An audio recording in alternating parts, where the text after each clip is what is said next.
इन लोगों की साजिश के तहत ये लोग जो ओम प्रकाश है उनके सगे जीजा रमेश की भी हत्या करने वाले थे। उसके नाम पे ये लोग 4 पॉलिसी अभी तक करा चुके थे। एक बहुत ही क्रूर गैंग है जो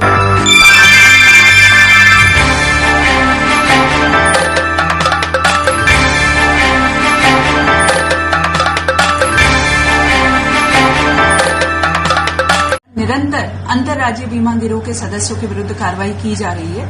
इसी के क्रम में आज जनपदीय पुलिस द्वारा एक ऐसे गिरोह का खुलासा किया जा रहा है जिन्होंने बीमा क्लेम की राशि को हड़पने के लिए अभी तक 2 हत्याओं को एक्सीडेंट का रूप दिखाते हुए कारित किया है और 1 हत्या की प्लानिंग इनके द्वारा की जा रही थी। पूरा घटनाक्रम इस प्रकार है कि जो हमारा मूल मुकदमा था 13/25 जो कि थाना रजपुरा पे पंजीकृत था, जिसमें पहले 2 अभियुक्त ओंकारेश्वर मिश्रा करण और अमित पकड़े गए थे, उसी में एक अन्य अभियुक्त शाहरुख की गिरफ्तारी फरवरी 2025 के अंदर की गई थी। जब शाहरुख के पास से हम लोगों ने एक मोबाइल भी बरामद किया था और विवेचना के क्रम में जब हम उसके पास से जो बरामद मोबाइल था उसके डेटा का अवलोकन कर रहे थे तो हम लोगों ने एक बहुत अजीब सी चीज पाई कि एक व्यक्ति कमल के साथ जो उनकी व्हाट्सएप चैट्स थी उसमें वो एक अमन नाम के व्यक्ति की पॉलिसी क्लेम के बारे में बात कर रहे थे। अमन की हम लोगों ने जब देखा तो 7 कुल पॉलिसी थी जिनकी जो कि HDFC, Ergo, ICICI, Lombard, SBI, Aditya Birla इत्यादि कंपनियों की थी और जिसकी कुल वैल्यू 2,70,00,000 थी। अमन की क्लेम की बात चल रही थी। हम लोगों ने ये भी देखा कि उसकी एक FIR जो कि जिसमें कि उसकी मृत्यु एक्सीडेंट से होना दिखाई गई थी, जो कि थाना रेहरा जनपद अमरोहा पे मुकदमा पंजीकृत था, वो थी। उसके अलावा FR की जो कॉपी थी वो भी थी। क्लेम के डॉक्यूमेंट्स को जब हम लोगों ने गहनता से देखा तो उसके अंदर PM रिपोर्ट और पंचनामा भी संलग्न था और PM रिपोर्ट को जब देखा गया तो अमन के शरीर पे एक्सीडेंट की चोट दिखाने के बावजूद पूरे शरीर पे कहीं पे भी कोई खरोच भी नहीं थी और मात्र सर पे 4 बड़ी इंजरीज थी, जिसमें 2 चोटें 3/5 सेंटीमीटर की बोन डीप इंजरीज थी। हमें इस बात का संदेह हो गया क्योंकि हम बीमा गिरोह पे लगातार काम कर रहे थे कि ये एक एक्सीडेंट ना होकर एक सुनियोजित हत्या हो सकती है।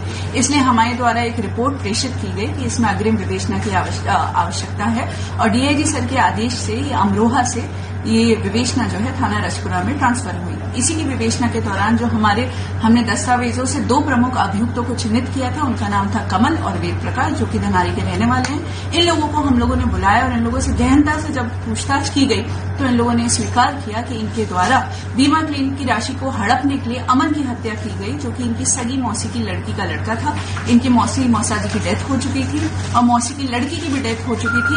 अमन जो व्यक्ति था वो एक तरीके से अनाथ था और उसका कोई भी आगे पीछे नहीं था, तो इसलिए इन्होंने अपने अन्य साथी, इसमें एक सुनील नाम का व्यक्ति है जो कि थाना रजपुरा के हिरौनी का रहने वाला है और इसमें इनका आप कह सकते हैं लिखा पढ़ी में मुंशी था, वो बीमा की पॉलिसी की बहुत अच्छे से जानकारी रखता था। इनके अन्य साथी ओम प्रकाश, प्रेम शंकर थे जिन्होंने इनको आइडिया दिया था किस तरीके से हत्या करनी है, जो कि धनारी के रहने वाले निर्देश और उसके जो सगे मामा हैं उदय भान, वो भी इसके अंदर इनके साथ घटना में शामिल थे।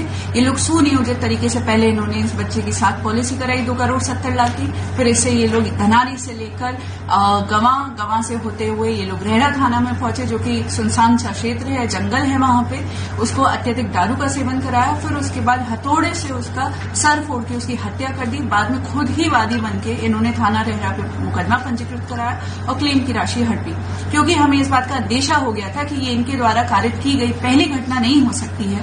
तो इनसे गहनता से और पूछताछ की गई। उन्होंने पूछताछ में फिर से कबूला कि इन्होंने एक अन्य व्यक्ति सलीम, उसी की भी बिल्कुल इस तरीके से हत्या करी थी, जिसकी हत्या में एक बाबू नाम का शख्स भी शामिल था। सलीम भी इसी तरीके से नवयुवक था, जवान था, उसके भी पहले हथौड़े से सर फोड़ के थाना रेहरा क्षेत्र में ही हत्या की गई और उसके ऊपर गाड़ी चढ़ा दी गई, ये दिखाने के लिए कि उसकी जो मृत्यु है वो भी एक्सीडेंट में हुई है। सलीम की मृत्यु से ये लोग 78 लाख रुपए का क्लेम ऑलरेडी पा चुके थे। इसकी अमन की मृत्यु के बाद अभी तक ये 20 लाख रुपए का क्लेम पा चुके थे। इन लोगों की साजिश के तहत ये लोग जो ओम प्रकाश है उनके सगे जीजा रमेश की भी हत्या करने वाले थे। उसके नाम पे ये लोग 4 पॉलिसी अभी तक करा चुके थे। एक बहुत ही क्रूर गैंग है जो कि ऐसे व्यक्तियों को चिन्हित करता है जो कि नवयुवक है, क्योंकि उनका प्रीमियम कम लगता है और बीमा का क्लेम का पैसा उन्हें ज्यादा मिलता है।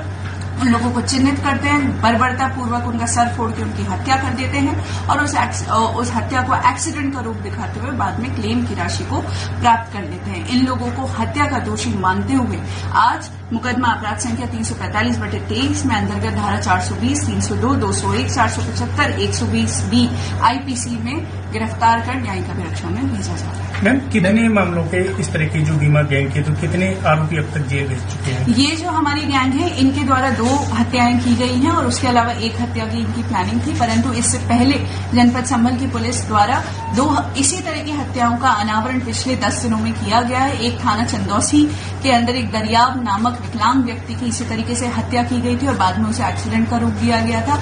अभी हाल ही में थाना बहजोई में एक व्यक्ति जिनका नाम नवीन है, उन्होंने अपने सगे भाई संजय को ई रिक्शा से धक्का मारकर और बाद में उसका सड़क पर पटक कर उसकी हत्या कर दी थी और उसे एक्सीडेंट का रूप दिखा के बीमा का क्लेम लिया था। मैम, मृतकों की इसमें मैम जो कितनी पॉलिसी अभी तक जो है कराई गई थी इसमें जो, और कितना क्लेम अभी उन्होंने ले लिया था? तो जैसा कि मैंने आपको पहले ही प्रेस ब्रीफिंग में बताया है कि सलीम नामक व्यक्ति की इन लोगों ने कई पॉलिसी कराई थी। उनका एक मणिपाल का 50 लाख रुपए नहीं आया था, उसके बावजूद उनके पास अभी तक 78 लाख रुपए आ चुके थे। उसके अलावा जो अमन है, अमन की इन लोगों ने 2 करोड़ 70 लाख की पॉलिसी कराई थी। 20 लाख रुपए का क्लेम ये अभी तक प्राप्त कर चुके थे। जिनको ये मारने वाले थे उनकी ये 4 पॉलिसी काफी अच्छे वैल्यू की अभी तक करा चुके थे।